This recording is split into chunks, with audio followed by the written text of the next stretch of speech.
Hey team, Alex here. It's Thursday, so we're doing a video. Today will be the first video of the series on how to deadlift, just the deadlift series, talking about deadlifts. Today is going to be pretty straightforward. It's going to be the progressions on how to go from I can't deadlift to deadlifting with correct form. And we're just going to work right from the very start to the very end.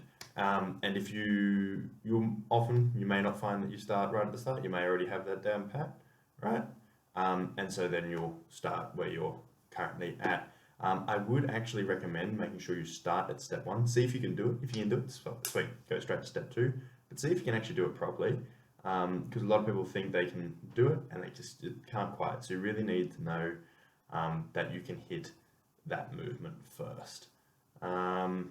Yeah, anyway guys, hope you enjoyed the video. I'm trying out a little bit of a different way of making them today.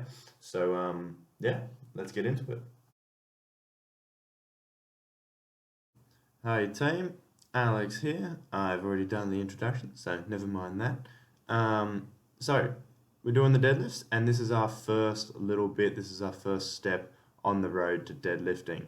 Now, this is the hinge pattern, as you can see just there, and if you can't do this first step, you can't deadlift. It's just full stop. Even if you think you can deadlift it, you can't, because this is the movement your body needs to be in to deadlift.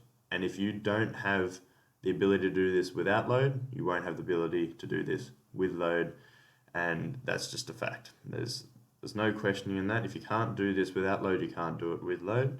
And so you need to learn how to do this first. So let's have a look at the hinge pattern here. The first thing I'll get you to note is make sure your feet are hip width apart. Okay, so just have a look here for the first one. Bang, through, bam, and up. Perfect. So that is the hinge pattern I want us to practice here. So let's have a look through this, break it down. Through, I'm going to push my hands out, push my hips back, boom, push my hands out to this wall here, pushing my hips back to the far wall over off the screen that way. As you'll notice through this entire movement, my knees stay in the same place. My knees stay directly above my ankle.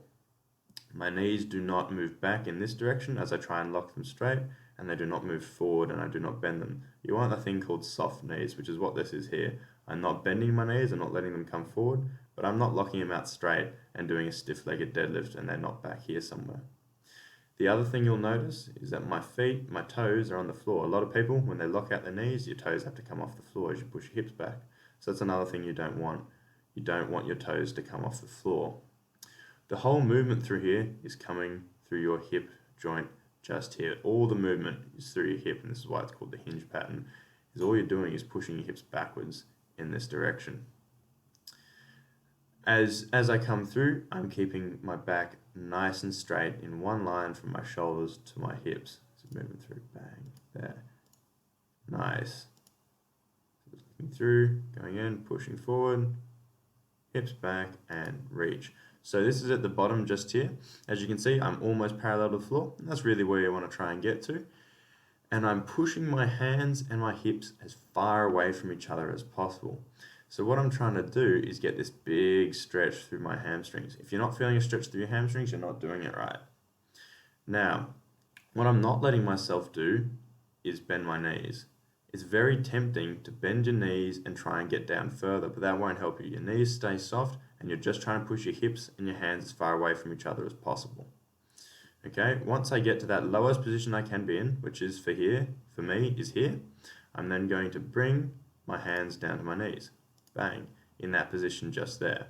As you can see, this is a perfect Romanian deadlift position, which will be the next stage of how to deadlift. My hands are just below my knees, back's flat, good shape through my deadlift positioning, and all my joints are stacked in the strongest positions. My shoulders will be over the bar, over the weight. And this is perfect. Now as you can see, I'm just below the knees, and for my flexibility, this is the limit of how far I'm able to reach down, how far I'm able to get with my hamstrings. If I was to try and go any lower, I'd have to bend my knees, and that would defeat the purpose. That would become an actual deadlift. And there's no need to do that, and that's not what we're here to do, because we're here to learn the hinge pattern, which does not include the bottom section of a deadlift. Now, some of you won't be able to get this low. Some of you might be up above the knees, and that's okay. That's totally fine. And some of you may be somewhere down here in the shin, down near the shins, and still not have to bend the knees just due to your flexibility through your hamstrings. And that's all good. One prerequisite before I will ever get you deadlifting from the floor, though, is your ability to touch your toes.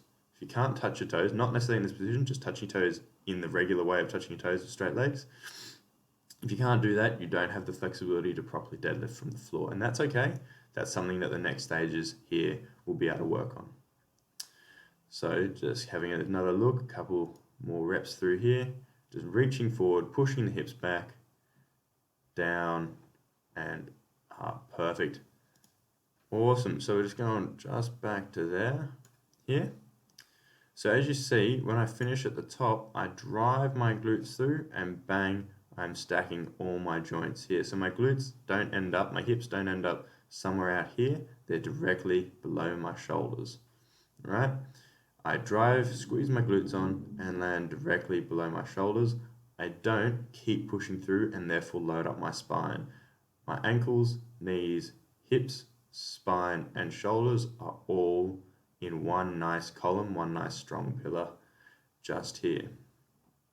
One last thing to note is as I come through this position, bang, and I finish here, I will always be looking about 45 degrees in front of me, just there, at the kind of almost at the corner of the wall, a bit higher. Now, this, a lot of people put a lot of emphasis on this. I'm not going to. Depending on what you're doing is where you're going to want to look. Some people will say tuck your chin, keep the back of your head in line with the spine. I don't do that, as you can see. Some people will say look at the horizon. A lot of Olympic lifters will be looking at the horizon because you have to keep your chest proud. In general, for say powerlifting, this is generally the stance I would take, is looking just in front of me, and this is what I find the strongest position. Okay, perfect. That is the hinge pattern, and let's move on to some dumbbell Romanian deadlifts. Hey team, so just done the hinge, and now we're going to go to the second step of our movement through here, which is a dumbbell Romanian deadlift. And so a dumbbell Romanian deadlift, the reason you use dumbbell, you can go a bit lighter than a barbell, you have a bit more control. You can also use kettlebells. They work absolutely fine as well. And they can often be a good place to start as well here. So a Romanian deadlift is basically what we're going to have a look at here. So you're going to have two dumbbells, one on each hand, and you're going to be in exactly that same position as you were in for the start of your hinge pattern there. Okay, and so what we're looking at here again is still got that stacked joints and that pillar. And let's just have a look at the first rep here. Through, bang, and here. We'll keep looking all the way up. And let's look at the second one, down and bang. So as you can see, I'm stopping with my fists just below my knees, just like I did with that hinge pattern, funnily enough. You'll also note that as I go down here, my fists, the dumbbells, stay along my legs the whole time. They stay real close to my body. They're not out here, they're close to my body. They're directly on top of the middle of my foot, and my shoulders are over where the weight is. The reason you want to do this is you want to have maximum strength and not to over lever your back, right? To get maximum leverage against this weight is to keep the weight as much over the center of mass of your body as possible. So if my center of mass is probably somewhere around here, I'm trying to keep these as close to that point as possible, as close to directly under it, I should say, as possible. So I'm keeping it just over my midfoot there, right? If I had them out here, I'd be being pulled forward and going forward like that. Something interesting to note here is the difference in my head position compared to my hinge pattern. Now I was saying I look here, but as you can see, I'm very much looking at the horizon on these dumbbell RDLs here. And like I said, it's not very important, at least I do not consider it hugely important, unless say you're doing something like Olympic lifting, in which case you actually do want this head position. As you can see, my back stays straight through the whole time between my shoulders and my hips. I'm getting that nice hamstring stretch, and my joints are stacked. My knees, my ankles, and my hips are all taking that weight pretty evenly, and I'm getting that big stretch through my hamstrings just there. Again, pushing my hips back, pushing my shoulders forward. In reality, this is not very different, as it shouldn't be, to the hinge pattern. There's not much else to talk about, except for the fact that I've got some weights there. This is the first step of being able to do deadlifts under load, or do the hinge pattern under load. And looking here, as I come up, bang, I squeeze the glutes on. Now you see I look down, that's to remind myself that I don't drive my glutes forward. You don't have to do that. I just find it, if I'm looking down, I'm not going to overextend my glutes there. And I'm just going to, everything's going to be nice and tight. Now, as you can see, as I come down here, bang, 1, 2, and 3. I take nearly 3 seconds to go down. I then pause at the bottom and then squeeze up hard. So, the reason we do this is in a Romanian deadlift, you want a big eccentric. You want 2, 3, even 4 seconds maybe on the way down. You definitely want an isometric. You want 1, 2 seconds down the bottom to pause, and then you want a big explosive-ish on the way up, bang, using those hamstrings, using those glutes. And this is because this motion right here is excellent for increasing your hamstring flexibility. It's what we call loaded flexibility, loaded mobility.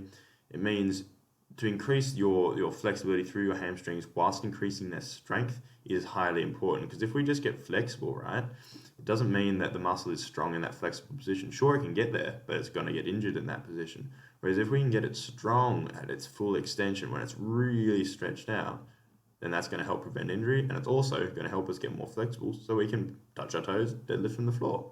So this is what we're going to do here. And this is why we would do the Romanian deadlifts first. Now, in terms of this stage of your training, I would do this before deadlifting.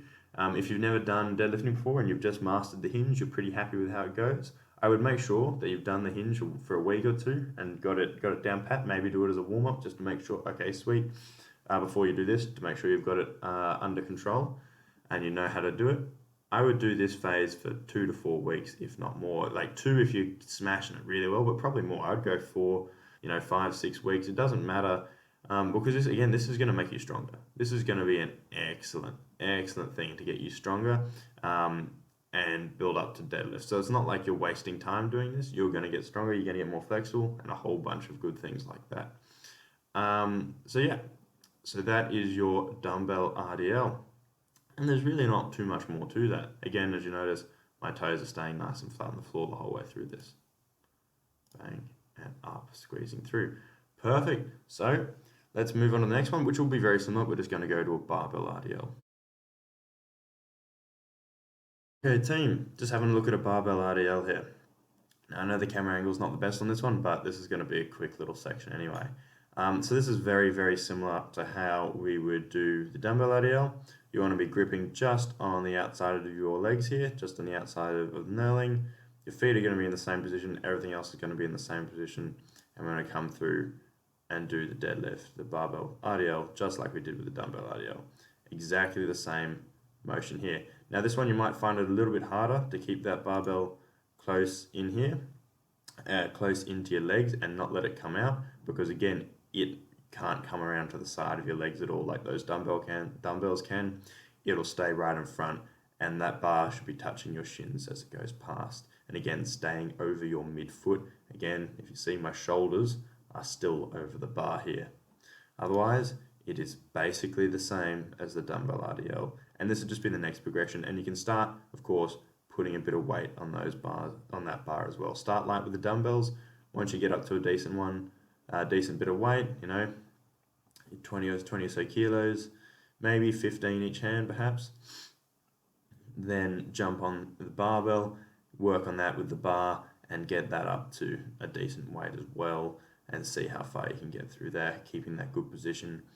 You're building up to 40 kilos, do it some decent weight under load. I would get up to at least 40 kilos there, and just keep working through that. Now this, if you've done say 3 weeks of the dumbbells, go and do another 3 weeks of here. Again, it probably won't take you a full 6 weeks, but it won't do you any harm either, and it will get you stronger. Perfect, and you just move through there just like that. Awesome. Okay, we're going to move on to the next one, which is a block pull.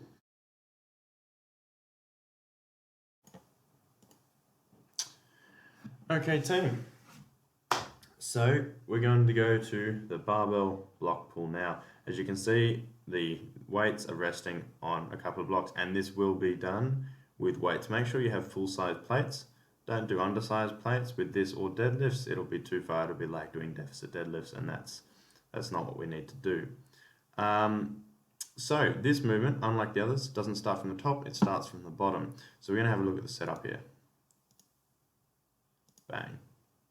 There's a setup, and as you can see, I've already started to go. That's way too far. There we go, and lock. So that's my setup there. I'm going to drop my hips, push them back that way. I'm going to have a slight knee bend now. As you can't see it behind the weights, but I will have a slight knee bend. And again, I'm still going to have that straight back position because now we're getting lower than I can do a Romanian deadlift for. So my hips will have to drop, the quads will have to get involved, the knees will have to get involved. My hips, my shoulders, sorry, as you can see, are still in front of the bar here. I'm going to lock tight, I'm going to pull my lats towards my hips, and I'm going to take the strain against the bar. So I'm not just going to get in this position and then jerk the bar straight up into the sky. What I'm going to do is lock my lats tight and brace my back. I'm also going to brace my core, squeezing it on and just pushing, breathing in and pushing out with my breath out into my abs, out into my core. I am then, as I stand up, going to drive the floor away. I'm not going to pull it, I'm not going to pull it up, I'm not going to pick it up. I'm going to drive the floor away. Bang, and down. Lock, drive, bang, down. Lock, drive, bang, down. Now, I can do this very quickly, but I'd like you, if you're just starting off this, take a bit more time. Lock, drive, bang, up the top there, right? Even lock, take the strain, drive. Do it at that pace, and that's going to serve you a lot better. Now, of course, I've been doing this for 5 years, maybe, I don't know, a long time. And so I can do it very quickly, but with good form still. Now, the reason we do a block pull or a rack pull is also another option, but that will be from higher up, is so you're not necessarily under load. Don't have to put your body in that deep a position that you would for a full deadlift. Now, this is one you can still do if you, as we talked before, didn't have that full hamstring flexibility. You've been doing your Romanian deadlifts, been doing all that, but you want to put a bit of weight on the bar. I know you have good form, but you just cave in down near the bottom and you can't get tight. Well, here's a good middle ground, a good stepping stone for you if you want to do some deadlifts, is get a bit of a block, a bit of height underneath, so you don't have to go quite as low. This is only, say, 5 inches off the ground, maybe. It's not too far off the ground, but it will make a difference to that. That's also if you happen to be quite a tall person with long limbs. Like, I'm a reasonably tall person, but nothing too insane. So about my height or a bit taller. And you don't have any need to actually deadlift from the floor. Say you're a soccer player or another form of athlete who isn't directly doing weightlifting or lifting weights for their sport. It's just to help get stronger for your sport. You probably don't really need it from the floor, especially if you're a tall guy. You will get, or a tall girl, you will get that same muscle adaptation from this without putting your back in a potentially compromised position. Now, again, I am not saying deadlifts are bad for you. They aren't, but there's no reason not to do a safer version of it if you don't have to do it for your sport in all reality. And we'll talk about that more in some other videos as well. But there is your block pull. And again, a rack pull is just from the squat rack. Bang, up there. As you see here, I'm still finishing glutes directly above knees, which are above the ankles. The spine's in one line and the shoulders are over the spine there. And we're finishing through. We're not over driving all the way through there. And down we go again. And one last one. Bang. Perfect. So that's how we do a block pull, and that is how you will do a deadlift. But that's what we're up to now. We're nearly at the end here, and I'm going to show you how to deadlift from both the side and the front, how it should look, and we're going to talk a bit about the proper form of the deadlift once you can do all the preceding steps and all the prerequisites for deadlifting. Awesome, let's get into it. here we are for the last little bit, and we're going to talk about conventional deadlifts, or the conventional deadlift. I'm not doing sumo deadlifts today. They're a different beast altogether. I will make a video about them. I personally prefer conventional deadlifts. I have nothing in terms of the whole, oh, sumo's crap or anything like that. Sumo is not crap. But I would not use it for in many situations over a conventional deadlift. There's only a few situations in which I potentially would, and usually that will be with a powerlifting sport. And that will be about it. That'll be the only time I will really get anyone to do sumo deadlifting is if they're a powerlifter and that position is more favorable for them than a conventional deadlift. Otherwise, a conventional deadlift or a trap bar deadlift or a block pull in the conventional position will be significantly better and more athletic and more useful in a greater variety and greater range of sports. So anyway, into how to do a conventional deadlift. Now, in this, you can actually see as I lock and start, I have a slight round in my back.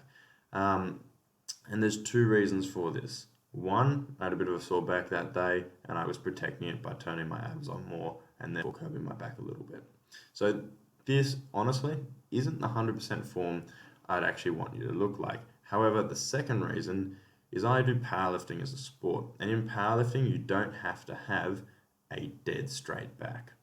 You can have a bent back, and often it can be stronger in a slight curved position from the floor with that slight bend in there, as long as that bend stays consistent.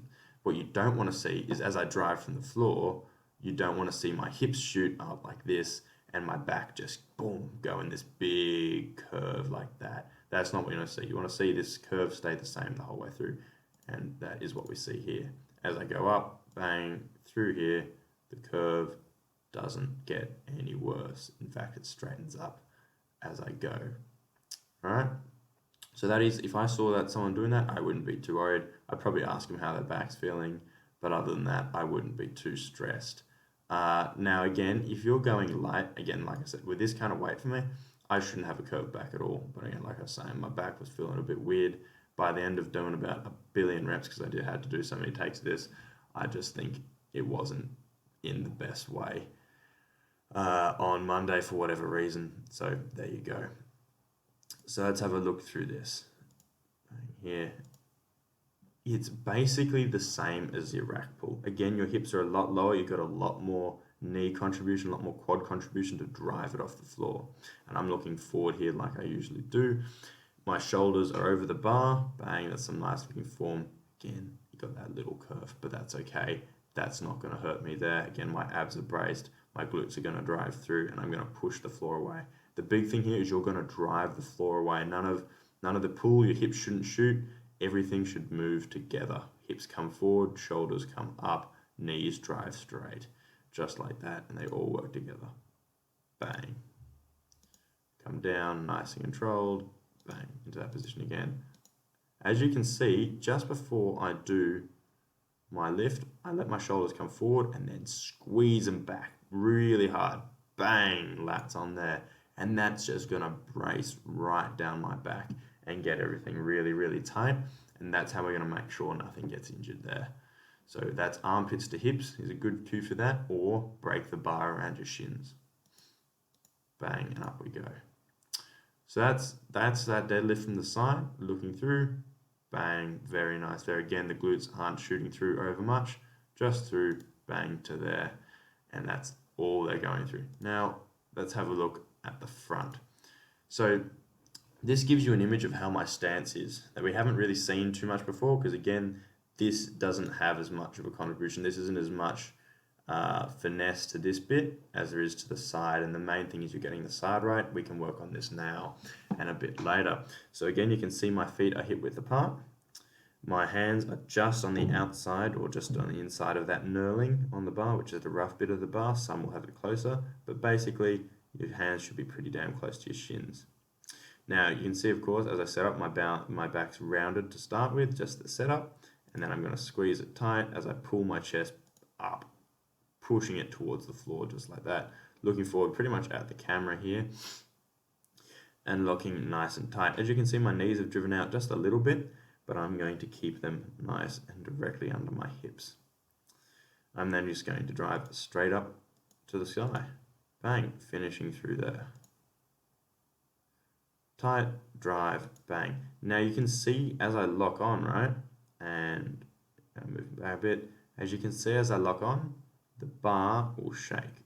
Bang. You'll see that there, as I lock, it'll move.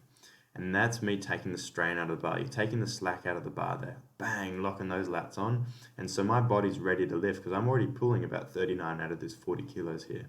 So I'm ready to lift. It doesn't surprise me because I'm already tight and there's no jerking motion going to come up here. I'm going to stand up, smooth as butter. Bang, just like that. Perfect. Lock it tight, up, finish. And that's exactly how your deadlift should look. That is all there really is to the front there. You want to make sure that you're not shifting to one side. You can probably see the bars slightly shifted down on my right hand side over here. It's a bit lower. That's okay. You will have slight asymmetries to your body. That's nothing I would worry about there. It's if you're shooting your hips out to the side as you come up. So if I was to start here and my hip as it came up went, oh God, that's quick, went out this way or this way, that's when I have a problem. Or if I had one knee cave in or one knee come out just like that. Now one thing to note as well is it's hard to see with this bloody shading thing going on, but my feet are both facing directly ahead. You don't really want your feet turned out. They can be. It's not the end of the world. Everyone's a little bit different in the deadlift. There's no one correct way to deadlift, but in general for most people you want your feet directly ahead. And that's your deadlift, just there. Easy, easy, easy. Perfect. So I hope this video has helped you guys out today, and I hope this gives you an idea of how to start deadlifting, how to get to deadlifting, or potentially fix up your deadlift form if you think something's wrong. One thing I would highly recommend here, one thing I think is very important, is when you're doing this, when you're trying these out, either do it in front of a mirror with a mate or film yourself. The best one there is filming yourself, just so you can look back after you said and be like, sweet, was that good or was that not good? Because even as I did this myself, I went, oh, geez, like you were saying, like I was saying with my back, oh, my back's a little bit bent. Again, some things are like, that's okay, that's a today thing, or that's something we can work on, you're not going to be hurt there. And some things will be like, no, we need to fix that, we are not ready for doing deadlifts perhaps, because we need to fix that first. So let's go back to the RDLs or back to even the hinge pattern. So anyway, as always guys, leave any questions and comments down in the comments below. Subscribe to my YouTube channel, and next week we will be looking into some more deadlift for deadlifts episode 2. Not sure what we're going to talk about yet, but it'll be something interesting on the nuances of deadlifts now that we've got the basic progression from hinge pattern to deadlift and how to do it. Awesome guys, have an excellent day, happy Thursday, and I will see you all next week. Bye bye.